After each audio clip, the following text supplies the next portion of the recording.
Norma McAdams, actually Norma Pole McAdams is I need to get in. my glasses from Oh, you. that's right. Like, this is where I'll go. Whoops, Okay, that's take something I forgot to 3. do. Oh, sorry. Yeah, that's all right. Norma, Norma, Pole, Pole, McAdams, McAdams. Can you tell me about your tribal affiliation? I'm a member of the Hoopa Valley tribe, but I'm also of Yurok descent. And can you tell me about the relationship of Hoopa and Yurok Indians to the rivers? Well, the river is really our source of life, and for both tribes, we've subsistence fished since time immemorial, and so especially for the Hoopa tribe, the salmon is really our way of life, and it's also for the Yurok tribe. So living off the river is a source of life. Does do either the Yurok or the Hoopa have flood stories? Either flood stories that are like the big flood or other flood stories? Well, we have, in doing emergency preparedness, I'm familiar with the inland whale story of where probably back in the 1700s when we know there was a huge cataclysmic event of a probably huge tidal wave or tsunami. There were actually marine life that was pushed far enough up into Hoopa to where there were stories of marine life that were seen in the Hoopa Valley. A whale. Not just Yes. marine life, a whale. Yes. Wow. So there are those stories, and so in trying to prepare our community for a possible cataclysmic event from an earthquake and water insurgents coming down the Trinity and possibly coming from the ocean also, that's part of what we are educating our community, is to find higher ground and prepare ahead of time. And we're just starting to get sun on her right side of her head. Oh, should we move? Should we move her to her left a little bit? Yes, I think so. Okay, To your left. it would So be just a this little way, pinch. or No, that's not my left, that's my right. to So, her left. Yes, there you go. okay. Her other left. Okay. Do you want me to move the mic, or do you think that's Well, I'm trying to see if we can see if it's still there or not. How are you, Robert? I'm okay now. You know, maybe if Norma was back a little bit, 'cause I think Okay. I'm gonna scoot that. It's kind of a heavy chair. Oh, Let's see. I think that's good. Robert, is that better? Okay, looks good. Can you describe where you were living during the flood? During the 64 flood, I was living just north of Hostler Creek, and we lived in a split-level house that I housed my horses under in the cellar for their protection. Had 2 horses, and we were probably about 100 feet from where the river crested during the flood. But yeah, we lived on the north side of Hostler Creek, and all the creeks, well, that creek in particular took out the bridge. So all different parts of the community were cut off from each other. I heard that over 100 houses were lost in the Valley area. Oh, yes. Yeah, I remember I was 14 at the time, and just transitioning from the 8th grade into high school. And so I would, well, the Army Corps of Engineers were going to hire me to deliver messages until they realized I was 14 and a minor, and they couldn't do that. But anyway, I just remember seeing huge amounts of silt in houses, including my aunt and uncle's house. But I had one aunt and uncle's house who actually was taken by the river. It was sitting right on the river's edge, just below, well, to the north of Hostler Creek. And now it's a viewpoint where there's just a place where cars drive, and there used to be actually several structures there. But I remember that house being taken by the river, and remember being in that house as the water was coming up underneath the flooring, trying to find valuables, pictures, anything that belonged to my aunt and uncle. And remembering the cracking and probably the electrical noises underneath the house as the water was coming up through the floor. And remembered thinking, I better get out of here. This is not a safe place to be. And grabbed as many pictures as I could, setting around and ran out the door. But yeah, that was my close encounter with the flooding waters. And then I just remember the aftermath was really, really difficult, you know, for so many families who had lost so much. Did you help do any of the cleanup of homes after the flood? We did with our families, although there was just, in some cases, there was nothing left, you know, to clean up. I remember the huge helicopters coming in with clothing and food, and one of the things in our community when there is disaster is because we usually only had 1 or 2 stores at the most. The stores get wiped out immediately, and only the families that did their own subsistence canning and grew their own vegetables and things were probably, you know, fine for 30 days or plus. But there were many of our families who ate sea rations, which were quite the novelty actually. And I remember thinking too, in the clothing that was brought, there was like formals and all kinds of, you know, crazy kind of clothing that we just kind of laughed about. It's like, why would we use that now, you know? But there were also things like jackets and blankets and, you know, things that we could actually use.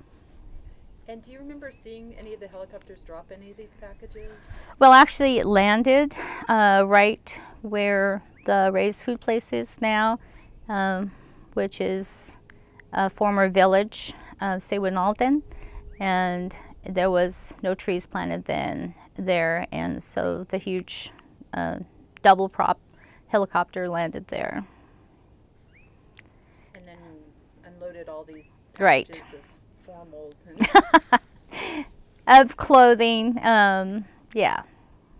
that's pretty amazing. I mean, I'm thinking, you know, when there's a disaster or something, you're asked to give things, you know, that might help people. That's kind of well, maybe they'll have fun with it, you know. I don't know what that was about.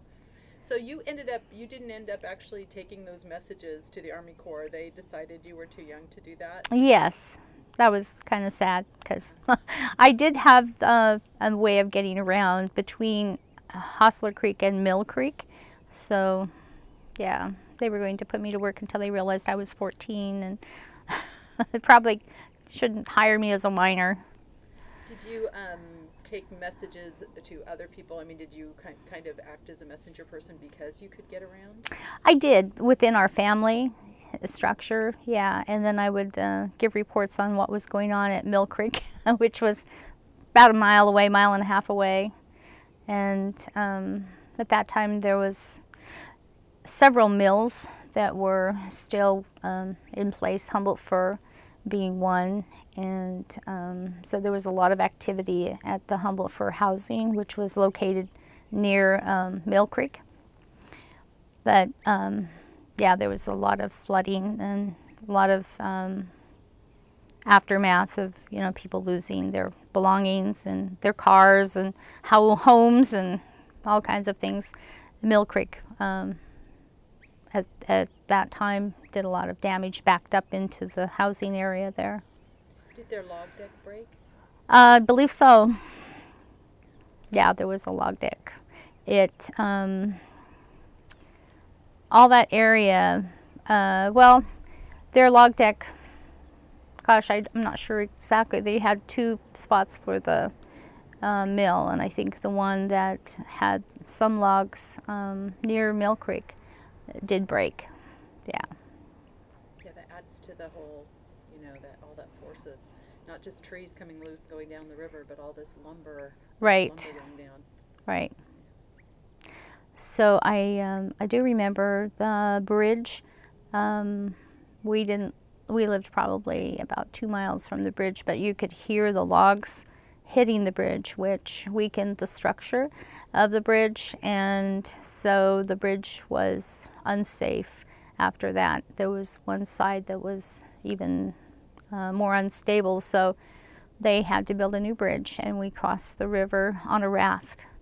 The way it had before the bridge was made, I wasn't born then, but I was 5 at the time in 1955 when the bridge went out, and then the bridge was assessed in '64. It had taken a lot of hits from logs, but they were able to, with the engineers, they were able to make it sound again without actually having to build a new bridge. But during the '55 flood, it did go out, and so we had bridges made in the north part of the valley down by Mill Creek. There was a temporary bridge made there until the bridge was reconstructed during 1955. And when you said you went across on rafts, I don't imagine these are like little rubber rafts. Could you describe what the rafts are like that you got across the river? Well, it was a wooden raft. I didn't experience that because I was 5 years old. The bridge was had to be repaired in 1964, so they made that bridge again down by Mill Creek, and I remember crossing that on my horse. But they did have to do some repair for the bridge, so it wasn't safe to cross without reinforcing, and they made that temporary bridge down at Mill Creek. Do you remember any places where people who had lost their homes stayed, like kind of refugee centers? I believe what is now the Hoopa Community Center was then the Presbyterian Church, and so they were housing people there. But I was kind of disconnected from that part of the valley and actually had family that lived in what's called Campbellfield, and I was living in Hostler Creek, so it was hard to get across until the water went down, until we had some way of crossing Hostler Creek. Wouldn't they ever say that one time as a plane? Like, the Robert's picking up. The plane. The plane. So, yeah, starting from where? Because I'm sometimes I'm into the story so much I'm can't so hear the oblivious to plane. the It sound. was just a few seconds to go. Oh, okay. Let's see. Maybe 5, 10. So the creek, the bridge. Let's see. I was talking about most of our family was my father's family was in Campbell Field and district, which is the south end of the valley. And so because the water from Hostler Creek had overrun the bridge, we were cut off. And so we didn't know how our family was doing over there. And there was a slide that happened near my father's home and took out this whole trailer court village area, but didn't even really know about that until about a week or so later. And of course there was no cell phones, no communication, no phones available, no electricity. I remember it also snowing and icing over at that time. That was really interesting. So anyhow, we were in a good place though, because we were up above where the water was actually reaching. Some people talked about communication by ham radios. They said, yeah, the phones were out, but there were some ham radio operators. Do you remember any of that? That would have been on my father's side, probably. I think he was the constable, or he was still involved in law enforcement at that time as being the constable. So I'm really not sure. We didn't have any association where we were cut off on the north side of Hostler Creek. That's okay. I I thought if you had heard anything about that. So can you tell a little bit about your dad being in law enforcement and dealing with kind of a big event like this, what it was like? Well, I guess there's a Oh. plane coming. See, you're more aware of the plane than I am. I'm like, plane? It's Oh, yeah, ours there's a plane. going by. Oh, there goes.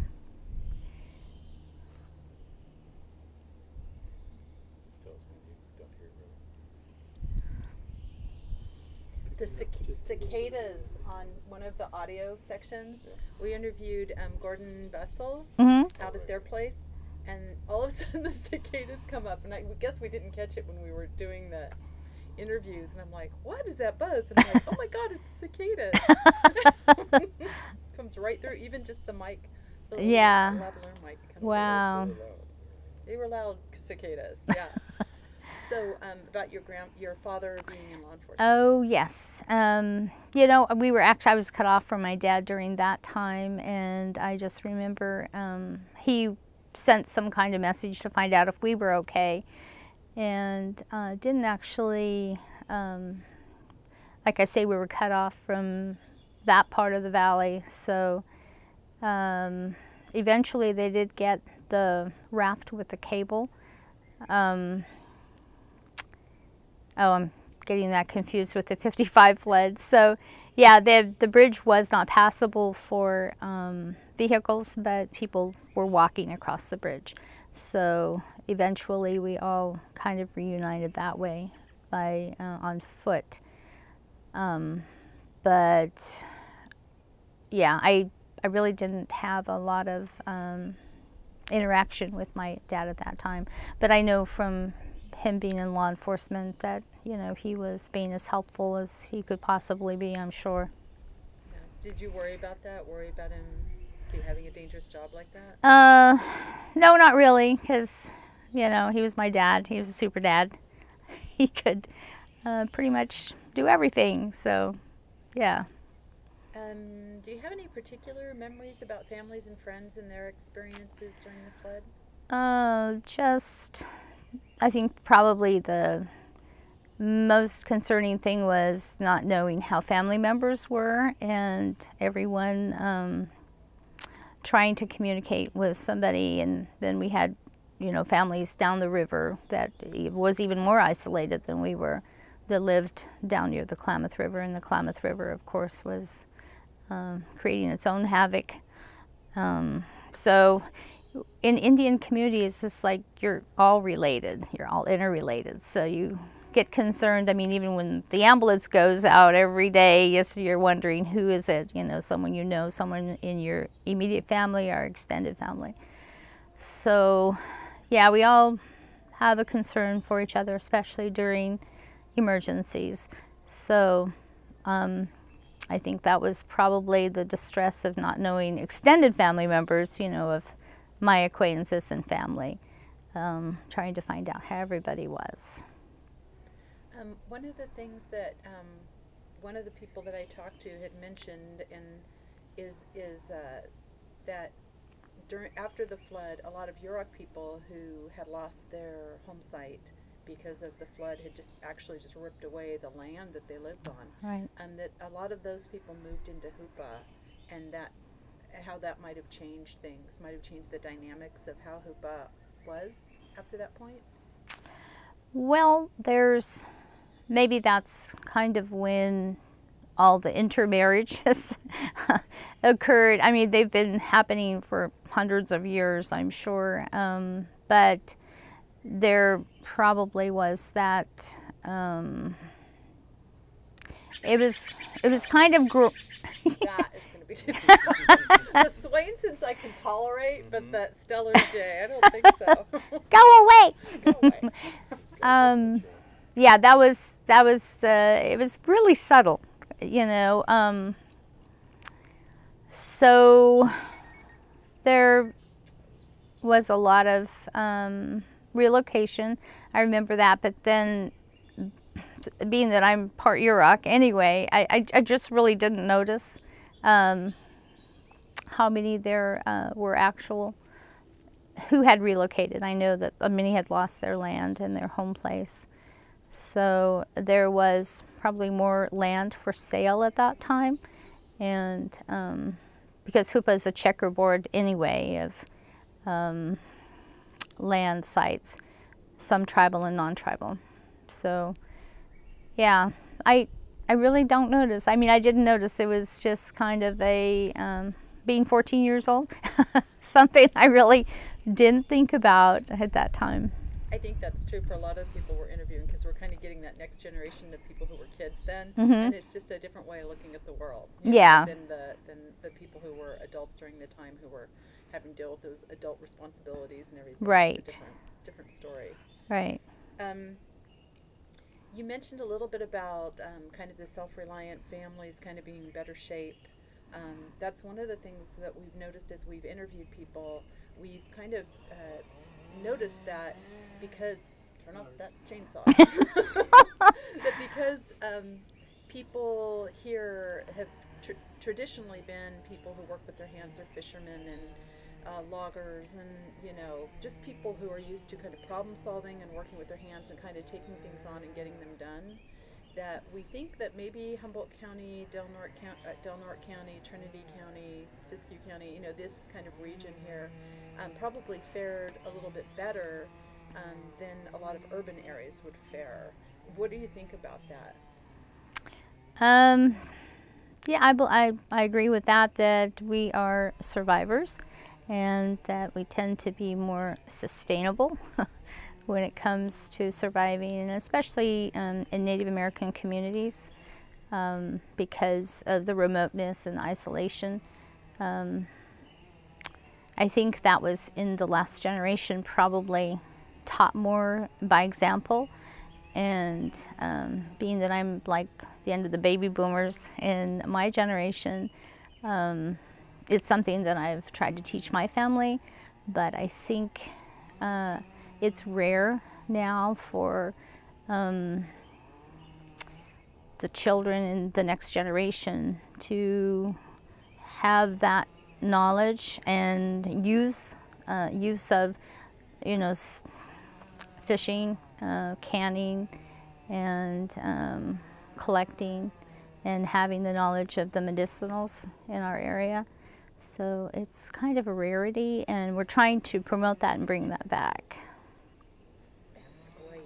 Because that fits into my whole food thing. Yeah. And I think Robert's still picking up this chainsaw.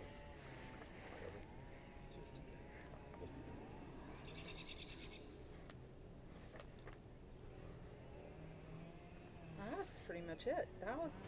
Is there anything else that you think is a really interesting Be important. part of the flood? Jeez. Oh, goodness.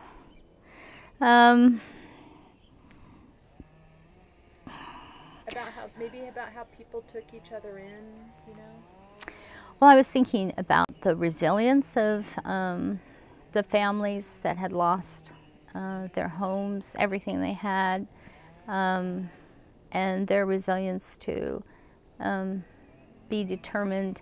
I think some of the families left, and most of them stayed and received help, from their extended families to relocate or to rebuild.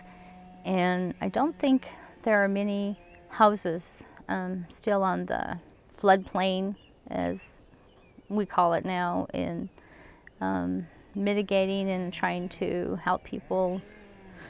We haven't did any flood mapping for the tribe yet, although I believe that's available by FEMA now.